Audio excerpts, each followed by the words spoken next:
The wind did not just blow across the Wyoming Territory in the late 1870s. It scoured. It carried the grit of 3 territories, picking up speed across the flat, hard-pan floor of the basin until it hit the foothills with the force of a physical blow. It carved dust devils that danced like angry spirits across the brown grass, twisting and dying in moments of violent breath. To the west, the mountains rose up like blue ghosts, jagged and indifferent, their peaks already dusted with the white warning of the coming season. Eli Carter stood in the shadow of those mountains, fighting a losing battle with a section of barbed wire. He was a man built of the same hard angles as the land he worked. In his early 30s, he moved with an economy of motion that spoke of long days and little rest. He wore a coat of heavy canvas that had once been the color of wheat but was now stained with oil and earth, and his hat was pulled low to shield his eyes from the biting grit. He leaned his weight against the cedar post, wrestling the wire taut with leather-gloved hands. The metal sang a high, tight note as the wind vibrated against it. Eli twisted the pliers, locking the barb in place, then tested it with a sharp tug. It held. It was a small victory in a life where victories were usually measured in survival rather than triumph. He straightened, wiping sweat from his forehead with the back of his sleeve despite the cold that nipped at his exposed skin. He looked up at the sky. Above the jagged line of the mountains, clouds were piling up, heavy and bruised with purple and slate gray. They looked like a chaotic anvil ready to drop. The air smelled of sagebrush and the metallic tang of snow, though the ground was still dry and cracking from a summer that had lingered too long and burned too hot. Eli turned his gaze toward the small ranch house that sat alone on the rise, a few hundred yards away. It was weather-beaten, the wood silvered by sun and wind. Standing stubborn against the vast emptiness surrounding it, smoke curled from the chimney, snatched away instantly by the gale.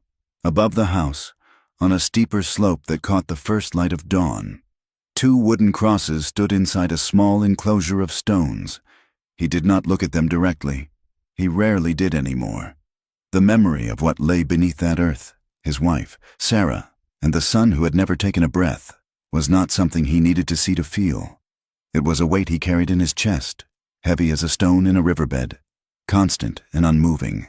He gathered his tools, the metal clinking softly in the vast silence of the prairie. It was time to get the stock in. The horses in the corral were already crowding the fence, their ears pinned back, nostrils flaring as they scented the change in the weather. The cattle, scattered across the lower pasture, were lowing, a mournful sound that carried for miles. By the time Eli reached the barn, the temperature had dropped 10 degrees. He worked methodically, his hands moving through the familiar rituals of evening chores. He pitched hay, broke the thin skiff of ice that had already formed on the water trough, and checked the latches on the stall doors. The barn was a reprieve, smelling of sweet hay and warm animal bodies. But the wind rattled the loose boards, whistling through the cracks like a thief trying to find a way in. Inside the house, the silence was different. It was the silence of absence. Eli hung his coat on the peg and washed his hands at the basin, the water shockingly cold. He lit the kerosene lamp on the table, the flame sputtering before catching and casting long, dancing shadows against the log walls. Supper was a solitary affair, a plate of beans, a heel of stale bread, and coffee black enough to stand a spoon in. He sat at the rough-hewn table, the only sound the rhythmic ticking of the clock on the mantel and the rising wail of the wind outside. He ate without tasting, his eyes fixed on the darkness beyond the window pane. The glass rattled in its frame. It was going to be a bad one. He could feel it in the ache of his shoulders and the restless quiet of the house. He was alone, as he had been for 2 years, with nothing but the wind to talk to. Miles away, across the open scar of the prairie, a small freight wagon rattled and bounced over the rutted track that passed for a road. The canvas cover snapped violently in the wind, sounding like repeated pistol shots. Lila Moore sat on the hard wooden bench, gripping the edge of the seat until her knuckles were white. She was a woman in her mid-20s, though her eyes held a weariness that belonged to someone much older. She wore a traveling dress of dark blue wool, dusty and travel-stained, and a bonnet that she kept pulled forward to hide her face. Beside her, the driver, a thick-set man with a beard like steel wool, shouted at the team of mules, "Get up there! Keep moving!" He cracked the whip, not touching the animals but startling them forward against the buffeting wind. He glanced sideways at Lila, his eyes narrowing against the grit. "You are awful quiet." "Miss," he shouted over the roar of the wheels, "we still have a good 4 hours to the way station. If this snow holds off—" Lila did not look at him. She kept her gaze fixed on the horizon behind them, scanning the empty line where the earth met the sky. There was nothing there but brown grass and distance. Yet she watched it as if expecting a rider to materialize from the dust. "I am fine," she said, her voice tight. "Just tired." She clutched a carpet bag on her lap, hugging it to her stomach. Inside, wrapped in a soft flannel cloth, was a heavy revolver. Beneath that was a photograph torn in half, and a small stack of currency she had sewn into the lining. Her arms ached, the bruises there fading to a sickly yellow-green, but still tender to the touch. The driver spat a stream of tobacco juice over the side of the wagon. "Well, do not you worry," he said. "Once we get past the ridge, we are in Amos Kincaid territory. He keeps the road pretty clear of road agents. A hard man, Kincaid, but he keeps order, and the Reverend Hale is preaching a revival in town next week. Maybe you can catch some salvation before you move on." Lila flinched. The names hit her like physical blows. Amos Kincaid. Reverend Hale? She felt a cold sweat break out on her skin beneath the wool dress. She pulled the carpet bag tighter, her fingers digging into the fabric. "I do not have need of salvation," she said, her voice trembling slightly. "Just passage." The driver laughed. A harsh, barking sound. "Everyone needs salvation out here. Miss, the land does not care if you are a saint or a sinner. It kills you just the same." As if the land had heard him and taken offense, the wind suddenly died. For a heartbeat, the prairie was terrifyingly silent. Then, the sky fell. It did not start as a gentle snow. It slammed into them, a white wall of fury that erased the world in seconds. The temperature plummeted, freezing the breath in their lungs. The wind returned with a scream, driving ice crystals sideways like needles. The mules panicked. They reared, screaming in terror as the whiteout blinded them. The wagon lurched violently to the left. "Hold on!" The driver roared, standing up to haul on the reins. Whoa! But the wheels had lost their purchase on the frozen earth. The wagon skidded sideways, the rear sliding out toward the edge of a shallow ravine hidden by the sagebrush. Lila screamed, but the sound was torn from her throat by the wind. The wagon tipped. The world spun in a sickening arc of wood and canvas. Lila was thrown clear, her body tumbling through the air before striking the hard, frozen ground. Her head snapped back against a rock, and the white world went black. Eli was halfway to the house when he heard it. It was a sound that did not belong to the storm, the high, shrill shriek of a horse in mortal panic, followed by the sickening crunch of wood splintering. He froze, turning his head into the wind, listening. The snow was falling heavy now, a curtain of white that limited visibility to a few feet. Most men would have gone inside. Most men would have bolted the door and stoked the fire, telling themselves it was just the wind playing tricks. Eli Carter was not most men. He cursed, a sharp, violent word, and turned back toward the barn. He saddled his mare, a big roan named Bess, who had steady feet and a calm heart, with practiced speed. He threw a coil of rope over the horn and grabbed his heavy sheepskin coat, pulling it on over his canvas one. He checked his rifle scabbard, then swung up into the saddle. "Let us go, old girl," he muttered, pressing his knees into the horse sides. They rode out into the teeth of the gale. The snow was blinding, stinging his eyes and matting in the horse mane.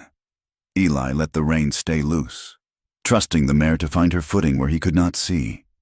He guided her by ear, pushing toward the ravine that cut through the north pasture. The direction the sound had come from, the cold was a physical weight. It pressed against his chest, seeking any gap in his clothing. He rode for what felt like an hour, though it might have been only 20 minutes. The landscape was erased. There was no sky, no ground, only the swirling vortex of white. Then he saw it, a dark shape looming out of the snow. The wagon lay on its side at the bottom of the wash, one wheel spinning slowly in the wind. The mules were a tangled mess of harness and panic, kicking feebly. Eli slid from the saddle, fighting his way down the slope, the snow already drifting up to his calves. He reached the driver first. The man was thrown clear of the seat, his neck twisted at an unnatural angle. His eyes were open, staring up at the storm that had killed him, already frosted with ice. Eli crouched for a second, feeling for a pulse he knew he would not find. He closed the man eyelids with a gloved thumb. "Is anyone there?" Eli shouted, his voice swallowed instantly by the wind. He circled the wreck. A carpetbag lay burst open in the sagebrush, clothes scattered like colorful flags of surrender. Then he saw a patch of blue wool half buried in a drift. Eli scrambled over the frozen ground. He fell to his knees beside her, brushing the snow from her face. She was pale, deathly pale, her lips turning a faint blue. A gash on her forehead was bleeding sluggishly, the blood freezing before it could run down her cheek. "Miss, can you hear me?" He shook her shoulder. She did not stir. He pulled his glove off with his teeth and pressed his warm hand against her neck. A pulse, faint, threading. But there, she was small, frail-looking in the oversized landscape. He knew he could not wait. The cold was already claiming her. If he did not get her warm, she would be dead within the hour. Eli worked with frantic efficiency. He gathered her into his arms, surprised by how light she felt. She was limp, her head lolling against his shoulder. He struggled back up the slope, his boots slipping on the slick grass. The wind tried to push him back, but he lowered his head and drove forward. Getting her onto the horse was a battle. Bess skittered sideways, nervous at the smell of blood and the storm. Eli spoke to the mare in a low, steady stream of nonsense, calming her while he hoisted the unconscious woman up. He swung up behind her, wrapping his heavy coat around them both, pulling her back against his chest to share his warmth. "We are going home. Bess!" he yelled near the horse ear. "Home!" The ride back was a nightmare. Eli could see nothing. He had to rely on the shape of the land beneath the hooves, the subtle rise and fall of the prairie he had known all his life. He felt the woman shivering against him, violent tremors that shook her whole frame. "Hang on," he muttered into her frozen hair. "You just hang on." He cursed the sky. He cursed the wind that tore at his hat.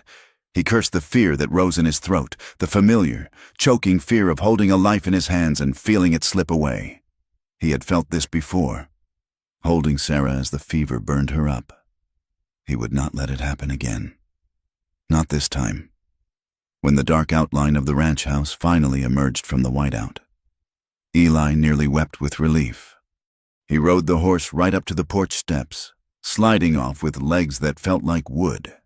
He pulled Lila down, her body stiff and unyielding, and kicked the front door open. The wind slammed the door shut behind them, cutting off the scream of the storm. The sudden silence of the house was deafening. The fire in the stove had burned down to coals, but the room was still warmer than the hell outside. Eli carried her to the rug in front of the hearth. He laid her down, his breath coming in ragged gasps. He stripped off his gloves and built up the fire, his hands shaking so badly he dropped the first piece of wood. When the flames caught and roared to life, he turned back to her. She was soaking wet. The snow on her dress was melting, soaking into the fabric and chilling her further. He knew what he had to do. It was practical. It was necessary. It was survival. But for a moment, he hesitated. He was a man who had lived alone for 2 years. The sanctity of a woman's person was something he had been raised to respect above all else. To touch her, to undress her, felt like a violation. She let out a soft, whimpering sound, her teeth chattering. "Forgive me, miss," he whispered. He went to work. He unbuttoned the high collar of her dress. His rough, calloused fingers clumsy with the small fastenings. He peeled the wet wool from her shoulders, sliding the sleeves down her arms. He tried not to look at the pale skin revealed, the curve of her shoulder, the hollow of her throat. He kept his eyes fixed on his task, staring at the buttons, the fabric, the wall, anything but her. He stripped her down to her chemise and drawers, which were damp but not soaked. He grabbed the quilt from his own bed and wrapped her in it, tucking the edges under her shivering body. He checked her head. The cut was nasty but had stopped bleeding. He ran his hands over her arms and legs, checking for breaks. His fingers brushed her bare shin where the stocking had torn. Her skin was like ice. He moved his hand to her ribs, pressing gently. She flinched in her unconscious state, a gasp escaping her lips. "Easy," he muttered, his jaw tight. "I am just making sure nothing is busted." He pulled his hand away quickly, the heat of the contact lingering on his fingertips. He felt a flush rise up his neck, a mix of embarrassment and a sudden, sharp awareness of her proximity. He stood up abruptly, turning his back to her to grab the kettle. He filled it with water and set it on the stove. The mundane action grounded him. He was just a man helping a neighbor. That was all. The night was long. The storm raged outside, burying the world. But inside the small circle of lamplight, a different struggle played out. Lila breathing was shallow and ragged. Every hour, Eli woke her enough to sip warm water laced with a little whiskey. She drank blindly, her eyes opening but seeing nothing, delirious with cold. He sat in the rocking chair, watching her. He rubbed her hands between his own, trying to transfer his life into her. Her hands were small, the fingers long and elegant, but the palms were calloused. She was a worker. He liked that. His mind drifted. He looked at the shadows on the wall and saw Sarah. He saw the way she used to braid her hair by the fire. He saw the way she smiled when he came in from the cold. The grief, usually a dull ache, sharpened into a fresh stab of pain. "Why did you bring her here?" The voice in his head whispered. "You know how this ends. Everyone you love leaves. Everyone you try to save dies. I did not have a choice," he answered himself silently. "I could not leave her in the snow." Toward morning, the wind finally died. The silence that followed was absolute. Eli had dozed off in the chair, his chin on his chest. He woke with a start, the morning light streaming through the frosted window pane. It was a harsh, brilliant light, reflecting off the miles of new snow outside. He looked at the floor. Lila was sleeping. Her breathing had evened out, deep and rhythmic. The flush of fever was gone, replaced by a natural, though pale, color. Eli leaned forward, elbows on his knees, and looked at her. Really looked at her. She was beautiful, even with her hair matted and her face bruised. There was a fineness to her features that the rough country usually eroded, but there was something else, too, even in sleep. Her brow was furrowed, her hands clenched in the quilt. She looked wary. She looked like someone who expected to be hurt. He saw the bruises on her upper arms, revealed where the quilt had slipped. They were shaped like fingers. Eli felt a coldness in his gut that had nothing to do with the winter. He had brought a stranger into his home, a woman with bruises, a gun in her bag, and a fear of names he knew well. Amos Kincaid, Reverend Hale. He stood up and walked to the window. The world outside was buried. The drifts were piled halfway up the fence posts. The mountains were blinding white against a blue sky. It was beautiful and deadly. He knew, with the certainty of a man who watched the weather for a living, that the storm had passed. But the trouble was just beginning. He could not send her away. The road would be impassable for days, maybe weeks. And even if it were clear, looking at the bruises on her arms, he knew he could not put her back on a wagon to face whatever she was running from. He was stuck, and looking back at the woman sleeping on his floor, he felt a flicker of something dangerous, a desire to protect her that terrified him more than the blizzard ever could. Eli Carter sighed. The sound, loud in the quiet house. He turned away from the window and went to put more wood on the fire. The smell of coffee was the first thing to reach her. It was strong, bitter, and hot, cutting through the haze of a headache that throbbed behind her eyes like a hammer striking an anvil. Lila Moore opened her eyes. The light was gray and diffused, filtering through a frosted window pane that rattled in its frame. She was lying on a rug, close to a cast-iron stove that radiated a fierce, dry heat. Above her, rough-hewn log beams crossed a ceiling darkened by years of smoke. Memory returned in jagged shards. The wagon, the screaming wind, the driver neck twisted wrong. The cold, that terrible, bone-snapping cold. She shifted, intending to sit up, and the heavy quilt slipped from her shoulder. The air hit her skin, and she froze. She looked down. Her blue wool traveling dress was gone. Her corset, her petticoats, her boots, all gone.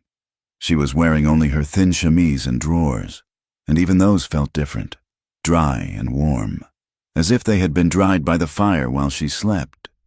Panic, sharp and immediate, seized her chest. She scrambled backward, yanking the quilt up to her chin, her back hitting the legs of a heavy wooden chair. "Who is there?" she cried out, her voice cracking. A figure moved in the corner of the room. A man. He had been standing so still she had taken him for a shadow. He turned slowly, holding a tin cup in one hand.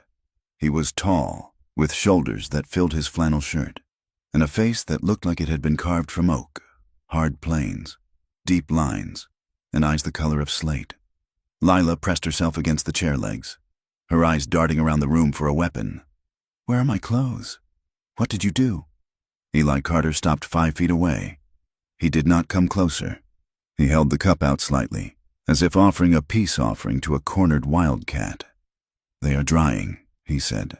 His voice was deep, rusted from disuse. On the chair by the door, Lila glanced quickly at the door. Her dress was draped there, stiff and wrinkled. But there, she looked back at him, her breathing shallow and fast. "Why am I not wearing them?" Eli looked at her. Then his gaze dropped to the floor. A flush of color, dark and unmistakable, crept up his neck and burned the tips of his ears. He turned his body slightly away, staring resolutely at the chinking between the logs on the far wall. "You were freezing." "Miss," he said, the words coming out flat and blunt. "You were wet through and the hypothermia had set in. If I had left you in those wet woolens, you would be dead right now. I did what was necessary." Lila gripped the quilt tighter. Her mind raced, calculating the distance to the door, the likelihood of outrunning a man this size in the snow. "You touched me. I checked for broken bones," Eli said.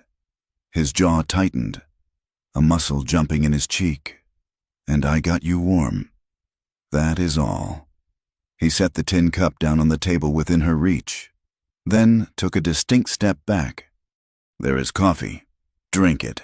I have to go out." He grabbed a heavy sheepskin coat from a peg, jammed a hat onto his head, and walked out the door without looking at her again. The latch clicked shut, and Lila was alone. She stayed frozen for a long moment, listening to the crunch of his boots fading in the snow. Then, slowly, she let her shoulders drop. She tested her limbs. Her head ached, and she was stiff as a board, but there was no other pain, no soreness where there shouldn't be. She felt safe. She reached for the coffee. Her hands shook as she lifted the cup, the heat seeping into her cold fingers. She took a sip. It was strong enough to peel paint, but it was the best thing she had ever tasted. Lila dressed quickly, her fingers fumbling with the buttons of her dress. It was still damp in the thickest folds, but she didn't care. Being clothed was armor. She pulled on her boots, then went to the window. The world outside was unrecognizable. The storm had buried the prairie under 3 feet of white. Drifts curled like frozen waves against the side of the barn, some of them taller than the fence posts. The sky was a piercing, cloudless blue, stripped clean by the wind, but the light that bounced off the snow was blinding. She saw the man, Eli, down by the corral. He was wading through snow that reached his thighs. Breaking a path for a few miserable-looking cows, he moved with a grim determination, shouting something at the animals that the wind snatched away. He was alone. There were no ranch hands, no cook, just him and the white silence. Lila turned back to the room. Now that the panic had subsided, she looked at her prison, or her sanctuary, with a critical eye. It was a bachelor's house, clean but sparse. A table, 2 chairs, a cast-iron stove, a narrow bed in the corner that he must have given up for her. But there were ghosts here. She saw them in the small details. On a rocking chair in the corner lay a shawl, woven of soft gray wool. It was faded, the fringe unraveling slightly, but it was folded with a reverence that made her hesitate to touch it. Tucked into the shadows behind the rocker was a cradle. It was rough-carved, likely pine, with rockers that looked uneven. It was empty, holding nothing but dust.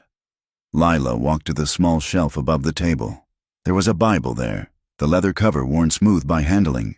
She opened it. A pressed flower, brittle and brown, marked a page in the Book of Psalms. "The Lord is my shepherd. I shall not want." She closed the book gently. She walked to the pantry, just open shelves near the stove, tins of beans, a sack of flour, a jar of molasses, salt pork wrapped in cloth. It was the larder of a man who ate to fuel his body, not to enjoy his life. She thought of the men she had known in the towns, men who shouted for service, who threw money on the bar and expected the world to bend to their appetites. This man, this Eli Carter, seemed made of different stuff. He was enduring. He was surviving in a place that wanted to kill him, and he was doing it with a quiet dignity that unsettled her. She found her carpetbag near the door. It had been dried, too. She checked the contents quickly. The money was there. The photograph was there. The revolver was there, clean and dry. She wrapped the gun back in its cloth and shoved it deep into the bag. The door opened with a blast of cold air. Eli stomped in, bringing the smell of winter and wet animal hair with him. He looked exhausted. His face was gray with cold, his mustache frosted with ice. He stopped when he saw her standing there, fully dressed, holding her bag. His eyes went to the bag, then to her face. "The road is gone," he said. Lila nodded, her throat tight. "I saw. It will be a week before a wagon can pass. Maybe 2, if the freeze holds. I cannot take you to town, and you cannot walk it." "I am not asking you to take me," she said, lifting her chin slightly. "I can pay for my keep." Eli frowned, peeling off his heavy gloves. "I do not want your money, miss, but I cannot let you leave. You would freeze before you made the first ridge." He walked to the stove and held his hands over the heat, rubbing them together. The sound of dry skin on dry skin was loud in the quiet room. "I have lost 20 head, he said, more to the stove than to her, maybe more. The wind drove them into the deep drifts in the south ravine. "I have to go dig them out." He turned to look at her, his expression unreadable. "There is food in the pantry. You eat what you need. I will be back when I can." He turned to go back out into the killing cold. "Wait," Lila said. He stopped, hand on the latch. "I can cook, and I can tend a fire. If I am staying, I am working. I do not take charity." Eli looked at her for a long moment, his eyes searching her face. Then he gave a single, sharp nod. "Suit yourself." He left. Lila did not sit down. She tied her hair back with a strip of ribbon from her bag. She found an apron hanging on a nail, too large for her, smelling of sawdust, and tied it around her waist. She went to work. When Eli returned 4 hours later, the sun was dipping low, painting the snow in shades of violet and blood orange. He stumbled through the door, his movement slow and heavy. He looked like a man who had nothing left to give, but the house was warm, the lamp was lit, and the smell that greeted him was not just beans and stale bread. It was something rich, biscuits baking, bacon frying, coffee fresh and hot. Lila was at the stove, turning the bacon with a fork. She looked up as he entered. "Sit down," she said. "It is almost ready." Eli stared at her. He blinked, as if unsure she was real. Then he hung up his coat and sat heavily at the table. She placed a plate in front of him. Biscuits, golden brown, bacon, crisp but not burnt, beans that she had seasoned with molasses and a pinch of dried mustard she had found in a tin. Eli ate like a starving man. He did not speak until the plate was clean. Then he pushed it back and looked at her. She was sitting opposite him, nursing a cup of coffee, watching him with guarded eyes. "Thank you," he said. "That was good." "I am not useless," Lila said, her voice defensive. "I never said you were." He leaned back, the chair creaking. The heat of the room and the food in his belly were making his eyelids heavy. "Where did you learn to cook like that?" Lila stiffened. She took a sip of coffee. "Hiding her mouth. I worked as a seamstress," she said, "in a boarding house. The cook taught me a few things." "A seamstress?" "Yes." Eli looked at her hands. They were resting on the table. The fingers were long, the nails clean but short. There were no pricks from needles on her fingertips, but there were calluses on her palms, and a toughness to the skin that came from scrubbing floors and hauling water, not sewing fine lace. He looked at her face. He saw the way she held her jaw, tight and ready for an argument. He heard the faint edge in her voice, a sharpness that didn't belong to a seamstress. She spoke like the women he had heard in the saloons in Cheyenne, women who had to be sharp to cut through the noise of men. "You must have been a good seamstress," he said quietly. "To afford a private wagon?" Lila flinched. It was a small movement, a tightening of the eyes. But he caught it. "I saved," she said quickly. "I saved for 3 years. I wanted to go to California, to start fresh. California is a long way from here. I know how to read a map." "Mr. Carter." Eli held up a hand. "I am not interrogating you." "Miss..." Lila stood up abruptly. "Gathering the plates." The clatter of tin was loud. "It feels like you are..." She walked to the basin and started washing the dishes with aggressive scrubbing motions. Eli watched her back. He knew she was lying. He knew it as surely as he knew the wind was going to pick up again tonight. A seamstress didn't carry a revolver in her bag. A seamstress didn't have eyes that constantly checked the door. But he also knew what it looked like when someone was running from something they couldn't fight. He had seen that look in the mirror enough times. He stood up and walked to the ladder that led to the loft. "I will take the loft," he said. "You take the bed." Lila turned, soap suds dripping from her hands. "No, I will take the loft. It is your house." "I am heavier," Eli said, "and the ladder is steep. If you fall in the night, I do not want to be the one to dig a grave in this frost. You take the bed." He did not wait for an argument. He climbed the ladder, the wood groaning under his weight, and disappeared into the shadows above. Over the next 3 days, the world remained frozen. The wind scoured the snow into drifts that looked like frozen waves, and the temperature hovered near zero. An uneasy rhythm developed between them. They were 2 strangers trapped in a wooden box, circling each other like wary dogs. Lila took over the house. She scrubbed the floor, dusted the shelves, and mended the tear in Eli's spare coat. She cooked meals that made the meager supplies taste like a feast. Eli spent his days outside. He dug cattle out of drifts, moved hay, and chopped wood until his arms burned. He came in only to eat and sleep, but the house was small. They could not avoid each other. There were moments, small, terrifying moments of intimacy. One evening, Eli was drying a plate she had washed. He reached for it, and his fingers brushed hers. The contact was electric. They both pulled back as if burned. Lila turned away quickly to wipe the table. Eli stared at his hand, then at her back, his heart thumping a slow, heavy rhythm against his ribs. Another time, he was chopping kindling by the stove. He had rolled up his sleeves. He felt eyes on him and looked up to see Lila watching his forearms, her gaze fixed on the muscles that corded as he swung the hatchet. She looked away instantly, her cheeks flushing pink, but the image of her look stayed with him, and he watched her. He couldn't help it. He watched the way a loose tendril of hair curled against her neck when she was kneading dough. He watched the way she bit her lip when she was concentrating. He watched the way her hips moved beneath the simple calico dress she wore while her wool one was being mended. He felt a hunger that had nothing to do with food. It was a hunger for softness, for a voice that wasn't his own, for the touch of another human being. And it made him feel guilty. He would look at the cradle in the corner and feel a wave of shame so hot it made him sweat. Sarah was gone, but she was everywhere. How could he look at this stranger, this woman with the lying eyes and the bruised arms, and feel this pull? On the fourth evening, the wind picked up again. It howled around the eaves, rattling the window panes. Lila was in the barn, helping Eli fork hay for the horses. She was clumsy with the pitchfork, her small hands struggling with the heavy handle, but she refused to stop. The barn door, which had a loose latch, was caught by a sudden, violent gust. It slammed shut with a crack like a pistol shot. Lila screamed. It was a raw, terrified sound. She spun around, dropping the hay.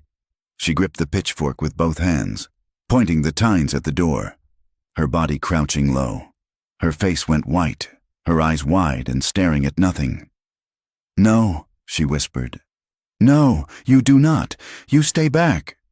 She was trembling so hard the pitchfork tines vibrated in the air. Eli froze. He saw the terror in her posture. It wasn't just surprise. It was the stance of someone fighting for their life. "Lila," he said softly. She didn't hear him. She was breathing in short, gasping sobs. "I said no. Do not touch me." Eli moved slowly. He kept his hands open, palms showing. "Lila, it is me. Eli." It was the wind. He took a step closer. She swung the pitchfork toward him, a wild, jagged motion.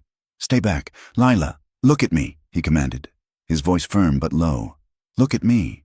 She blinked, her eyes focusing on his face. She saw the concern there, the lack of malice. She looked at the barn door, now still. She looked at the pitchfork in her hands. The tension drained out of her in a rush. She dropped the fork and slumped against the stall door, burying her face in her hands.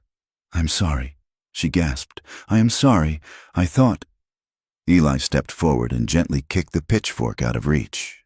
He didn't touch her, though every instinct in him screamed to wrap his arms around her shaking shoulders. "Who did you think it was?" "Lila." She shook her head, not looking up. "You said you were a seamstress." Eli said, "I lied. I know." She looked up then. Her eyes were wet, swimming with tears she refused to let fall. "I am not a seamstress. I worked at the Golden Garter, in Miles City." Eli went very still. Miles City was a rough town, a cattle town, and the Golden Garter was not a place for sewing. "I danced," she said, the words spilling out now as if a dam had broken. "I danced with men for $1 a song. That is all. Just dancing, but they always want more."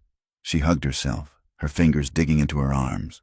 There was a man, Amos Kincaid. Eli knew the name. Everyone in the territory knew the name. Kincaid owned half the valley to the east. He was rich, powerful, and mean as a rattlesnake. "He wanted to buy me," Lila said, her voice dropping to a whisper. "He offered the owner $500 for me, like I was a prize mare. When I said no, when I spit in his face, he told everyone I was a thief. He told the Reverend Hale that I was a Jezebel, a corrupter of men." She looked at Eli, defying him to judge her. "The Reverend stood in the pulpit and named me. He said I was cursed. He said no decent man should look at me. And then—" She stopped, swallowing hard. "Then a man came to my room. He said if I was already fallen, it did not matter what he did. He slammed the door. Just like that." She pointed to the barn door. "He had a knife. I had a gun." Eli felt a cold chill slide down his spine. "You shot him?" "I shot him." She said, "I didn't mean to kill him. I just wanted him to stop." But he didn't stop. So I shot him again. She looked down at her hands. "Now I am a murderess, and Kincaid has a bounty on me. $500, dead or alive." Silence stretched between them. The only sound was the horses chewing their hay and the wind moaning outside. Eli looked at her. He saw the truth in her face. It wasn't the face of a killer. It was the face of a cornered animal that had bitten the hand trying to strangle it. He should be shocked. He should be appalled. A dance hall girl, a shooter, a woman with a price on her head. But he wasn't. He walked over to a hay bale and sat down, leaning his elbows on his knees. He looked at the floor of the barn. "The winter of '74, he said quietly. "It was a bad one.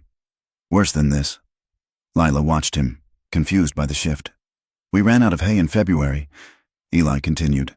"My neighbor, John Grady, he had a bad year. His wife was sick. He had 3 kids. He came to me and asked to buy a calf. Just one. For meat." Eli paused. He clasped his hands together until the knuckles turned white. "I said no. I told him I needed every head to make the mortgage. I told him to go to town, but the town was snowed in." He looked up at Lila. His eyes were dark, haunted holes in his face. The youngest girl died 3 weeks later, starved. They found her curled up in her bed, wrapped in rags. He took a breath that shuddered in his chest. "I had the beef. I had the hay. I could have spared it. But I was afraid. I was afraid of losing my own stake. So I let a child die to save a few dollars." Lila stared at him. She saw the guilt that ate at him, the same way fear ate at her. She walked over to him. Slowly. She sat down on the hay bale beside him, not touching him, but close enough that he could feel her warmth. "You did not kill her." "Eli," she whispered, "the winter killed her." "I let it happen." He said, "It is the same thing." "No," she said firmly, "it is not. You made a hard choice in a hard world, just like me." She reached out and, for the first time, initiated the touch. She placed her hand on his forearm. Her fingers were warm. "We are both marked. Eli." He looked at her hand on his arm, then up at her face. The judgment he expected to see wasn't there. Instead, he saw understanding. He saw a reflection of his own damage. He didn't pull away. "I will not turn you in." "Lila," he said. "I know." She said, "And Kincaid, if he comes here." "He will come," she said. "He never stops. Then we will be ready." Eli said. He turned his hand over and covered hers. His palm was rough, calloused, swallowing her small fingers. He squeezed gently. "We will be ready." They sat there in the darkening barn, the air smelling of horses and sweet hay, listening to the wind try to tear the world apart. For the first time in years, Eli Carter didn't feel the crushing weight of the silence. And for the first time in her life, Lila Moore didn't feel the need to run. The thaw arrived not as a mercy, but as a messy, chaotic unraveling of the winter silence. It began with the sound of water, a constant, dripping rhythm from the eaves that maddened the ear after months of wind. The great white drifts that had buried the fences slumped into gray, sodden mounds, and the hard-pan earth turned into a sucking, treacherous mud that clung to boots and hooves with the weight of lead. The wind shifted, losing its knife-edge bite and carrying the scent of wet earth and rotting sage.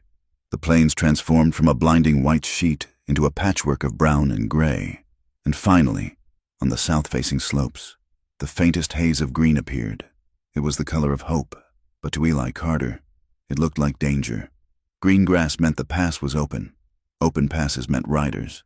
And riders meant that the isolation that had kept the world at bay was ending. Eli stood on the porch, watching the sunrise bleed across the eastern horizon. He held a mug of coffee, the steam rising in the damp air.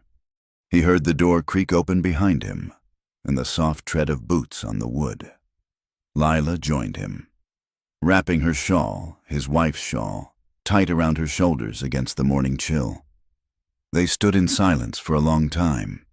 The easy quiet between them had been hard-won over the long winter weeks, built on shared meals and the mutual recognition of scars.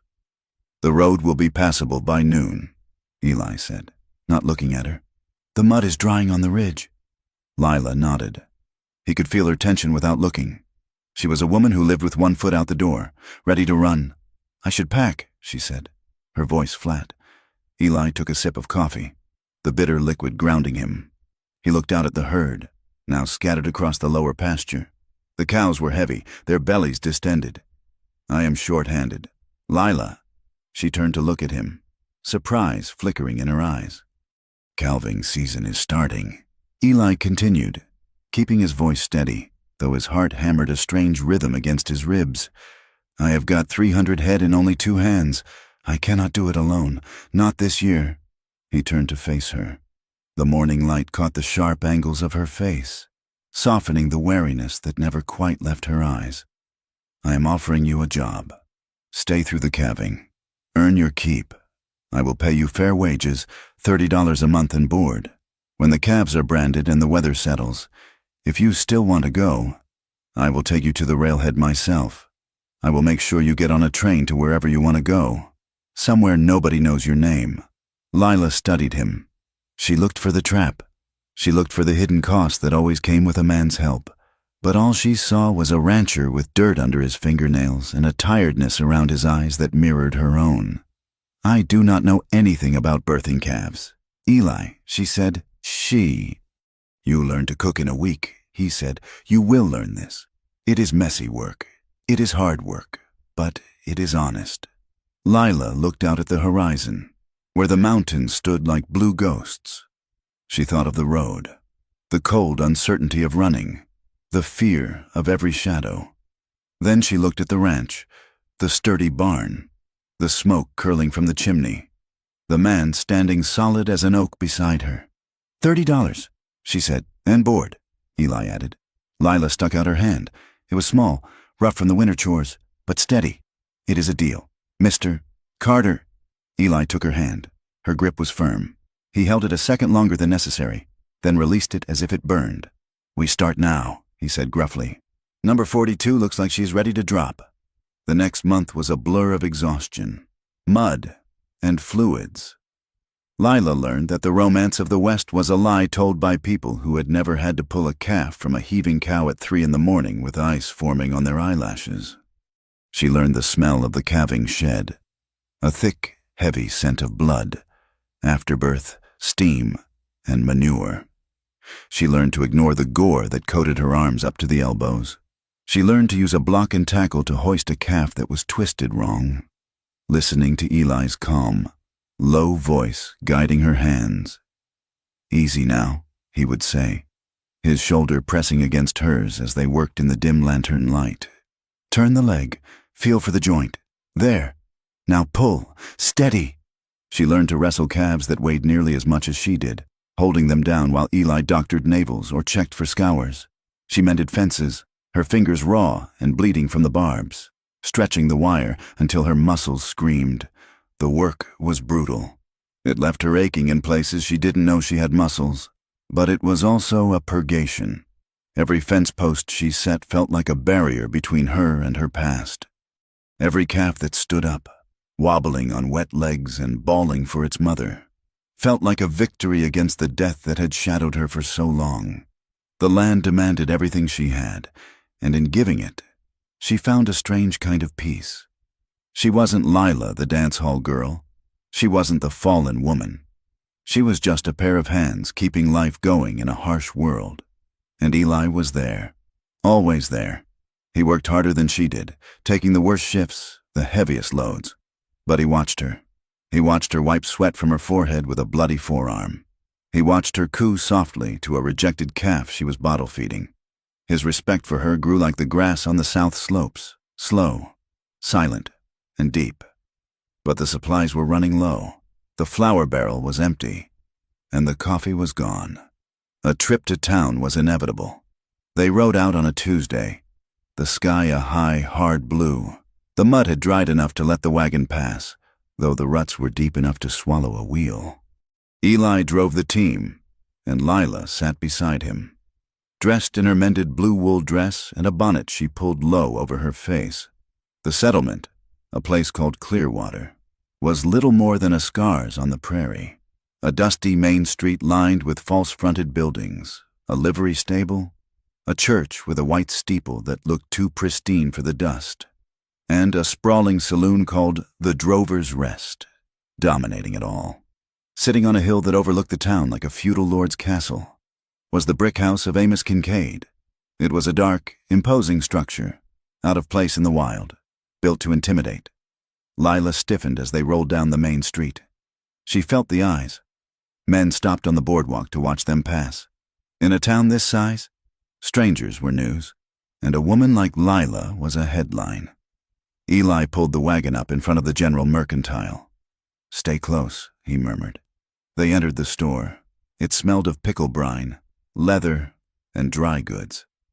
The bell above the door chimed, and the conversation inside died instantly. "Mrs. Hale," The preacher's wife was at the counter.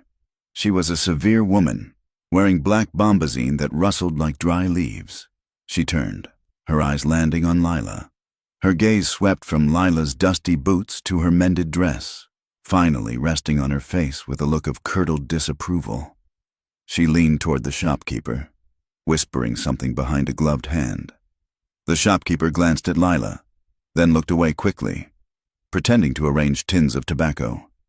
Eli felt the temperature in the room drop. He felt the weight of the town's judgment pressing down on Lila. He saw her shoulders hunch slightly, a defensive reflex he had come to hate. He walked to the counter, placing his list on the wood. "Morning. Silas," he said, his voice loud in the quiet store. "I need these filled, and load 50 pounds of flour." The shopkeeper, Silas, nodded nervously. "Right away, Mr. Carter, and for the lady." Lila stepped forward, keeping her head down. "I just need some thread and a packet of needles. Mrs." Hale sniffed, a sharp, audible sound of disdain. She gathered her parcels and swept past Lila, pulling her skirts aside as if afraid of contagion. "I did not know we were taking in strays. Mr. Carter," she said to the air as she passed Eli. "One must be careful. Corruption spreads." Eli's jaw clenched. He wanted to say something. He wanted to tell this pious woman that Lila had more courage in her little finger than the whole congregation had in their souls. But the words stuck in his throat. He was a man who avoided conflict. He was a man who just wanted to buy his flour and go home.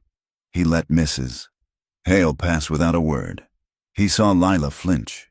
He saw the color drain from her face. And he hated himself. He hated his own hesitation. He moved a step closer to her, but the moment had passed. The damage was done.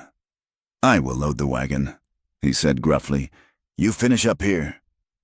He escaped the store, feeling like a coward. The wagon was loaded, but Eli needed to settle a bill at the livery.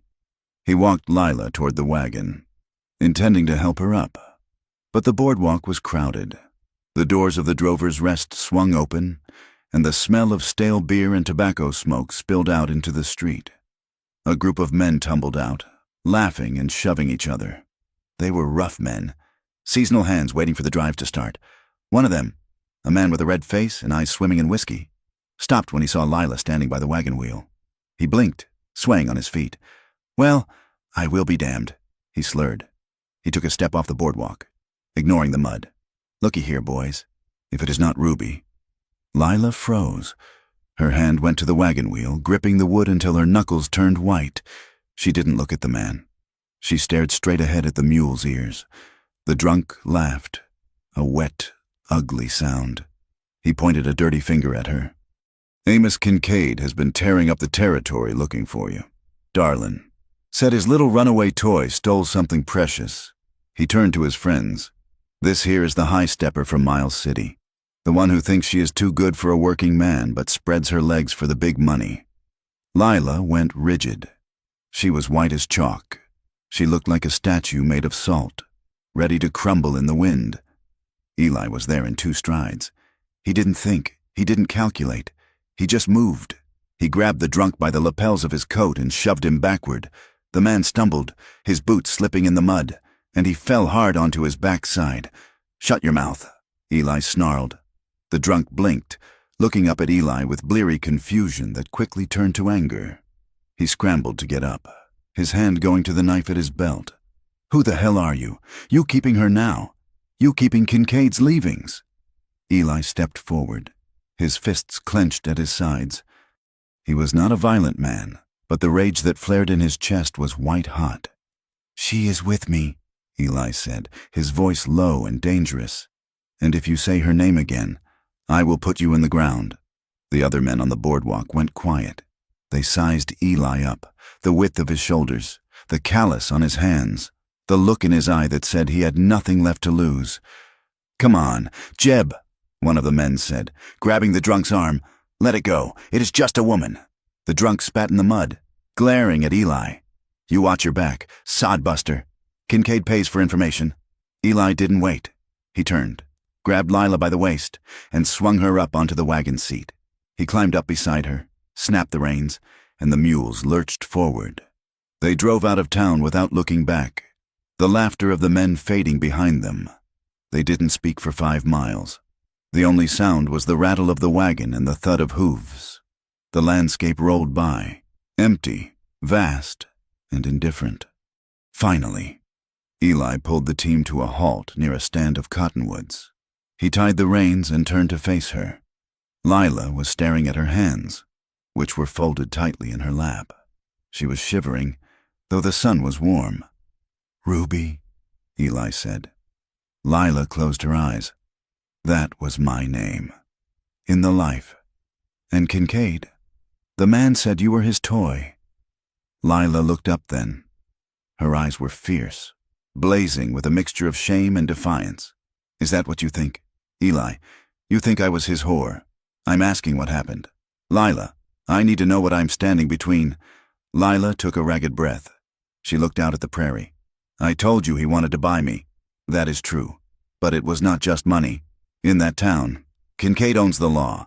He owns the preacher. He owns the air you breathe." She turned back to Eli. "I worked at the dance hall. I danced. I served drinks. And yes, I smiled at men I hated because it paid for my supper. But I never sold myself, not once, Kincaid. He decided that because I worked there, I was for sale. He told me he would set me up in a house. He said I could have silk dresses and soft beds. All I had to do was be available when he came calling." She wiped her mouth with the back of her hand, as if tasting something foul. "I told him I would rather starve. I told him he was a pig in a silk vest." Eli watched her. He saw the tremble in her chin. "He didn't like that," Lila said quietly. "Men like him do not get told no. So he started the rumors. He told everyone I was loose. He told the other men to teach me a lesson." She looked Eli dead in the eye. "That night, the night I shot that man, he didn't just break in. He had a key. The owner of the hall gave it to him. He said Kincaid had paid for me to be humbled." Eli felt the bile rise in his throat. He had been raised in a world of simple rules. Good women stayed home. Bad women went to saloons. It was a line drawn in the sand of his conscience. But looking at Lila, at the bruises that had taken weeks to fade, at the calluses on her hands from his fences, at the terror that had seized her when the drunk spoke, the line washed away. He wrestled with it. The prejudice was deep, a root that had grown for 30 years, but the reality was sitting beside him. He remembered her holding the calf in the freezing mud. He remembered her making bread in his kitchen. He remembered the way she had looked at the Bible on his shelf. He chose to believe her. Not because it was easy, but because the alternative, that the world was just and she deserved this, was too dark to bear. "I believe you," he said. Lila let out a breath she seemed to have been holding since town. Her shoulders slumped. "You should not," she whispered. "Everyone else thinks I am trash." "I am not everyone else," Eli said. He picked up the reins. "Let us go home." That night, the ranch house felt smaller than usual. The tension from the town trip had followed them inside, filling the corners of the room like smoke. The wind had picked up again, a cold draft leaking through the chinking. Eli had opened a bottle of whiskey, cheap stuff that burned going down. He poured 2 glasses. Lila drank hers in one swallow. She was pacing the room, her energy frantic. The shame of the day was vibrating under her skin. "They always want something," she said, her voice bitter. She wasn't talking to Eli. Not really. She was talking to the ghosts in the room. A smile, a touch, a moment of your time. And if you give them an inch, they take everything you have. She poured another splash of whiskey into her cup. Her hands were shaking. "I'm just a runaway toy. Right, that is all I am to them. Something broken to be played with and tossed aside." "Lila, stop," Eli said gently from the table. She spun around, her eyes bright with unshed tears and anger. Why should I stop? It is the truth. You saw them. Eli, you saw how they looked at me. Mrs. Hale looked at me like I was a disease. And that man, he looked at me like I was meat." She moved toward the fire, seeking warmth. but her foot caught on the edge of the rug. She stumbled, pitching forward. Eli was out of his chair instantly. He caught her before she hit the floor. His hands gripped her waist to steady her, his fingers splaying wide against the thin fabric of her dress. He pulled her upright. They were standing inches apart, the heat from the stove wrapped around them. For a moment, neither of them moved. The air in the room grew sudden and thick.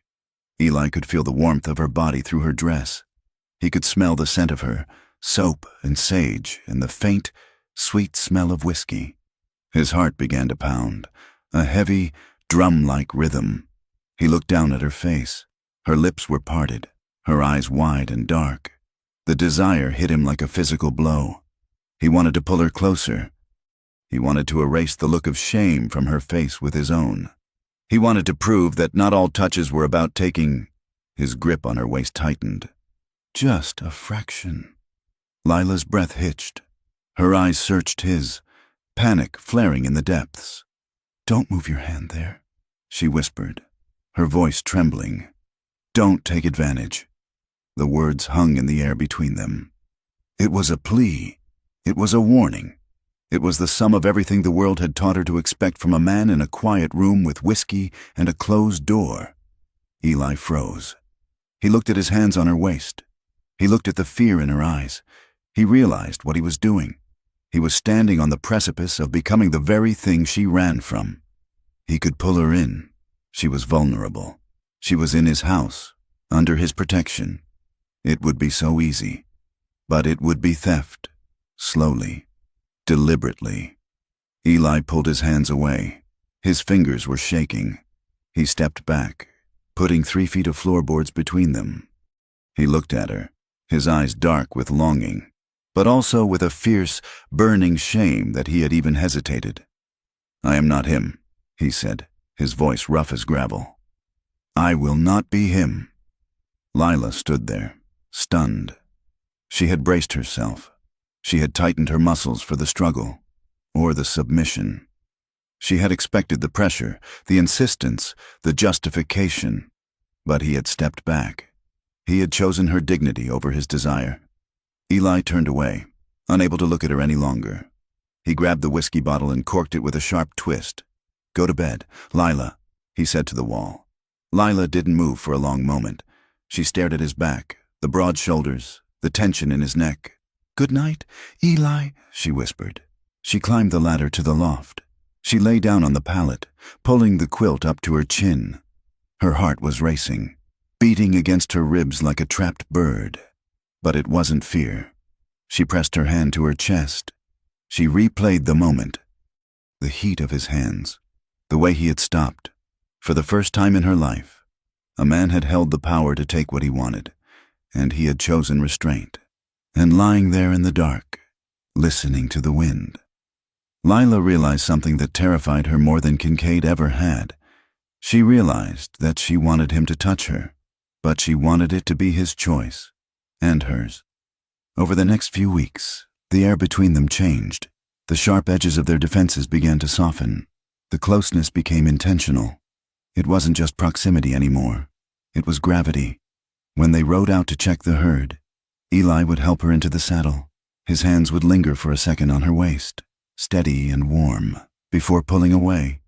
When he passed her a branding iron or a pair of pliers, their fingers would brush, and the contact would send a jolt through them both that was almost painful. He watched her work. She watched him think. One evening, they were repairing the corral fence. The sun was setting, painting the western sky in violent streaks of blood red and gold. The air was cooling rapidly, and in the distance, a pack of coyotes began to sing, a lonely, yipping chorus that echoed off the hills. Lila dropped the hammer she was holding. She bent to pick it up at the same moment Eli did. They bumped shoulders. They straightened up, standing close, too close. Eli looked at her. The dying light caught the stray hairs escaping her bonnet, turning them into a halo of copper fire. Her face was smudged with dirt, her lips dry from the wind. She was the most beautiful thing he had ever seen. Lila looked back. She saw the hunger in his eyes, but she also saw the question. He was waiting. He was giving her the power. She didn't step back. Eli raised a hand, slowly, giving her every chance to turn away. He brushed a thumb across her cheek, wiping away a smudge of dirt. His skin was rough, calloused from years of labor, but his touch was light as a feather. Lila trembled. She leaned into his hand. Just a fraction. Eli, she breathed. He lowered his head. He moved slowly, hesitantly, as if approaching a wild animal that might bolt. Their lips met. It wasn't a movie kiss. It wasn't the sweeping passion of a romance novel. It was gentle. It was hesitant. It was the touching of two people who had forgotten how to be soft. Eli's mustache tickled her skin. His lips were dry and warm. He tasted of coffee and tobacco. Lila's hands came up to rest on his chest, gripping the rough fabric of his coat. They kissed under the vast, indifferent sky. While the coyotes sang and the world turned to shadow, they trembled, both of them, afraid of how much they already needed this, and how much it was going to cost them when the world came crashing back in. Spring arrived on the high plains not as a gentle awakening, but as a breaking of the siege. The mud that had trapped them for weeks finally hardened into ruts of concrete-like earth, and the grass exploded in a sudden, violent green across the slopes. The creek, swollen with meltwater, roared like a living thing, and the cottonwoods along the banks put out sticky, sweet-smelling buds. But the green grass brought more than just relief for the starving cattle. It brought the world back to Eli Carter's doorstep. It started on a Tuesday morning. Eli was in the corral, topping off a young Mustang he had traded for during the winter, when the dogs began to bark, a sharp, aggressive sound that meant strangers. Eli swung down from the horse, his boots hitting the dust with a heavy thud. He walked to the fence, wiping sweat from his eyes. 3 riders were coming up the track. They rode good horses, grain-fed and sleek, and their saddles were too clean for working cowboys. They slowed as they approached the house. Lila was on the porch, churning butter in the cool shade of the overhang. She stopped, her hand freezing on the dasher. The lead rider was a man Eli knew by sight, a foreman for Amos Kincaid named Silas Vane. He was a thin man with a smile that looked like a crack in a dry riverbed. "Morning, Carter," Vane called out, leaning casually on his saddle horn. Eli did not smile. He rested his arms on the top rail of the fence, his body blocking the direct line of sight to the porch. "Vane, what brings you this far north?" "Just checking for strays," Vane said. "The boss is missing a few head of prime stock. Thought maybe they drifted up this way during the storm. We have not seen any double K brands," Eli said flatly. "My herd is accounted for." Vane's eyes drifted past Eli, focusing intently on the porch. He took his time, letting his gaze crawl over the woman standing there. Lila had gone rigid, her face pale beneath the brim of her bonnet, but she did not run. She stood her ground, though her grip on the churn was white-knuckled. "I heard you had some help up here," Vane said, his voice dropping to a low, suggestive drawl. "Didn't know you were in the market for domestic assistance." The other 2 riders chuckled. It was a sound that made the hair on the back of Eli's neck stand up. "She is working for wages," Eli said, his voice dropping an octave. "Same as you. Now, if you are looking for cattle, check the south draw. If you are looking for trouble, you are standing in it." Vane stared at him for a long moment, measuring the width of Eli's shoulders and the steady, unblinking glare of his eyes. He tipped his hat slowly. "Just being neighborly. Carter, just being neighborly." He wheeled his horse around. The other 2 followed, but as they turned, one of them made a kissing noise toward the porch. Eli took a step forward, his hand instinctively going to the heavy Colt revolver at his hip. But Vane spurred his horse, and they galloped off, kicking up a cloud of dust that hung in the still air long after they were gone. The encounter changed everything. The isolation that had been their shield was shattered. 2 days later, Eli rode into town to settle his account at the Mercantile. The atmosphere in Clearwater had shifted. It was no longer just the women whispering. The men had gone quiet. 2.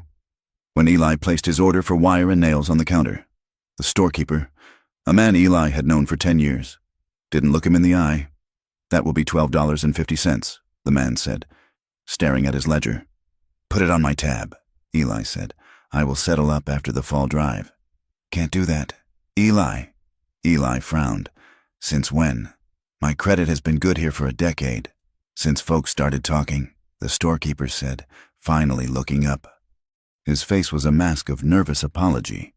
Look, Eli, I don't care what you do out there, but Kincaid, he holds the paper on this building. He sent word. Cash only for the Carter place. Eli felt a heat rise in his chest that had nothing to do with the wood stove in the corner. And what did he say? Exactly. He said men who take in stray cats shouldn't act shocked when they get scratched, the storekeeper muttered. Eli reached into his pocket. He pulled out the small leather pouch that held his emergency funds, money he had been saving for a new bull. He counted out the coins, slamming them onto the counter one by one.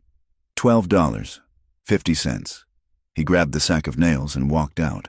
He could feel the eyes of the town on his back, heavy and judging. They were writing his eulogy, and he wasn't even dead yet. The final blow came on a Sunday afternoon. A black buggy, polished to a high shine, rattled up the lane to the ranch. It was Reverend Hale. Eli was chopping wood, his shirt damp with sweat. Lila was in the garden, turning the soil for the spring planting. When she saw the buggy, she dropped her hoe and retreated into the house, closing the door with a decisive click. Hale climbed down.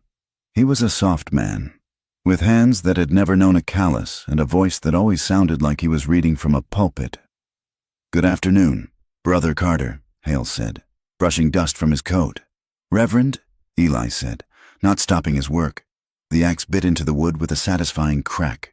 I came to speak with you about a matter of some delicacy, Hale said, eyeing the closed door of the house. The spiritual health of this community is my burden, Eli, and I fear there is a rot taking hold on your land. Eli rested the axe head on the chopping block. He leaned on the handle, looking the preacher in the eye. If you mean the woman, say the woman. Hale pursed his lips. Miss Moore, yes, her presence here, unchaperoned. Living in the house of a widower. It is a scandal. Eli, it invites sin, and more importantly, it invites the judgment of good, God-fearing people. She works hard, Eli said. She earns her keep. That is more than I can say for some in your flock. Hale sighed, a sound of practiced patience. There is a home, Eli, in Laramie. The Sisters of Mercy run it. It is a place for women of her background, a place for penitence. I have spoken to Mr. Kincaid, and he's willing to pay for her stagecoach ticket. It would be a fresh start for her, and it would restore your standing in the valley. Eli laughed. It was a dry, humorless bark. A fresh start. You mean a prison? You mean sweeping floors and praying for forgiveness for sins she didn't commit, while Kincaid laughs about running her out of the territory. She is a murderess. Eli, Hale snapped, his mask slipping. She is a woman who frequented dance halls and shot a man in cold blood. She is a Jezebel. And by harboring her, you are making yourself complicit. Eli pulled the axe from the block. He didn't raise it, but the steel caught the sunlight. Get off my land. Reverend? Hale eyes widened. You would turn away a man of God. I see a man, Eli said quietly. I am still looking for the God part. Now get off my land before I forget my raising. Hale scrambled back into his buggy. He whipped the horse, wheeling around so fast the wheels nearly left the ground. You will regret this. Carter, Hale shouted over his shoulder. You are bringing ruin on your own head. Eli watched him go until the buggy was a speck on the horizon. Then he turned to the house. Lila was standing just inside the door. She had heard everything. Her face was set in a hard, brittle expression, the look of someone who had packed her bags 1,000 times in her mind. I am leaving, she said. No, you are not, Eli said, walking past her to the water bucket. Eli, listen to me, she said, her voice rising. He is right, not about the sin, but about the ruin. They will burn you down to get to me. Kincaid will cut your credit. He will scare off your buyers. He will starve you out. I cannot be the weight that sinks you." She grabbed her carpet bag from under the bed. She had never fully unpacked it, and started shoving her few belongings inside. "I will go to Laramie," she said, her hands shaking. "Or further, I will change my name again." Eli slammed the dipper back into the bucket. Water splashed onto the floor. "Stop it!" he roared. Lila froze. Eli never shouted. "I am tired." "Lila," he said, his voice shaking with a rage he had suppressed for months. "I am tired of Kincaid deciding who eats and who starves. I am tired of Hale deciding who is holy and who is damned. And I am tired of everyone pretending that reputation is the same thing as justice." He walked over to her and took the bag from her hands. He tossed it into the corner. "You are not running. Not this time. Then what do we do?" Lila cried, tears of frustration welling in her eyes. "We cannot fight the whole town. Eli, we are just two people. Then we make them look us in the eye." Eli said. He grabbed his coat. "Get your dress. The blue one. The best one you have." "Why?" "Because it is Sunday," Eli said, "and we are going to church." The ride to town was silent. The air was thick with a tension that felt like the build-up to a thunderstorm. Lila sat beside him, her hands folded tightly in her lap, her knuckles white. She didn't ask what he planned to do. She simply trusted him, a terrifying surrender she had never allowed herself before. The churchyard was full. Buggies and wagons were lined up, and the townspeople were milling about the steps, dressed in their Sunday best. When Eli's wagon pulled in, the chatter died instantly. It was a physical silence, heavy and suffocating. Eli set the brake. He walked around the wagon and held up his hand for Lila. She hesitated for a heartbeat, looking at the sea of hostile faces. Mrs. Hale, the storekeeper, Silas Vane leaning against a post, picking his teeth. Then she took Eli's hand. He helped her down. He did not let go. He tucked her hand into the crook of his elbow and walked her straight up the center path. The crowd parted like the Red Sea, pulling back their skirts and coats to avoid contact. Eli stopped at the bottom of the steps. Reverend Hale was standing at the top, his Bible clutched to his chest like a shield. "You are not welcome here." "Eli," Hale said, his voice trembling with righteous indignation. "Not with that woman." Eli looked up at him. He looked at Kincaid, who had just stepped out of the church door, a thin, amused smile on his face. He looked at the town that had known him his whole life. "I am not here for your sermon." "Hale," Eli said, his voice carrying clearly over the wind. "I am here to make an announcement." He turned to face the crowd. He felt Lila trembling against his arm. He pulled her slightly closer, a solid wall of support. "There has been a lot of talk," Eli said, "a lot of whispers about this woman and my intentions. I thought I would save you the trouble of guessing." He took a deep breath. The air smelled of dust and fear. "I intend to make Miss Moore my wife." The gasp that went through the crowd was audible. A woman in the front row put a hand to her mouth. Kincaid's smile vanished. Eli looked down at Lila. She was staring at him, her eyes wide with shock. He had not asked her. They had barely kissed. They had never spoken of love, let alone marriage. But as he looked at her, he knew it wasn't a lie. It was the only truth that made sense. "She is a good woman," Eli said to the crowd, his voice hardening. "She has worked my land through the winter. She has saved my stock, and she has done it with more honor than any man who would cast her out to save his own reputation." Kincaid stepped forward. He looked like a vulture in a silk vest. "You are a fool." "Carter," he said smoothly, "you do not know who you are tying yourself to. She is damaged goods." Eli turned his gaze to Kincaid. It was a look of pure, unadulterated loathing. "I know exactly who she is. Amos, she is the woman who said no to you, and that is why you hate her, because she is the one thing in this valley you cannot buy." Kincaid's face went a mottled shade of purple. Hale stepped in. "A marriage to a suspected murderess will not stand in the eyes of this community. Eli, it will not erase her crime. Then it is a good thing I answer to a higher authority than you." "Reverend," Eli said. He turned to Lila. "Ready to go?" She couldn't speak. She just nodded. They walked back to the wagon through a gauntlet of stunned silence. Eli helped her up, climbed in, and snapped the reins. They drove out of town with their heads high, leaving the confusion and the rage in their wake. The drive home was different. The silence wasn't heavy anymore. It was vibrant, humming with the energy of what had just happened. Lila watched the horse's ears bobbing. She waited until the town was just a smudge of smoke behind them. "Did you mean it?" she asked quietly. Eli didn't look at her. He kept his eyes on the road, but his grip on the reins was loose, relaxed. "I never say what I do not mean." "Lila, but—" "You did not ask me. I am asking now," he said. He glanced at her then. His face was open, vulnerable in a way she had never seen. "I am a hard man to live with. Lila, I am quiet.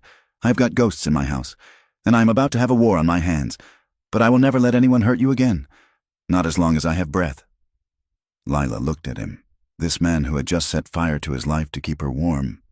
"Yes," she whispered. "What was that?" "Yes," she said louder. "I will marry you, Eli Carter, even if you are a fool." Eli smiled. It was a real smile, one that reached his eyes and crinkled the corners.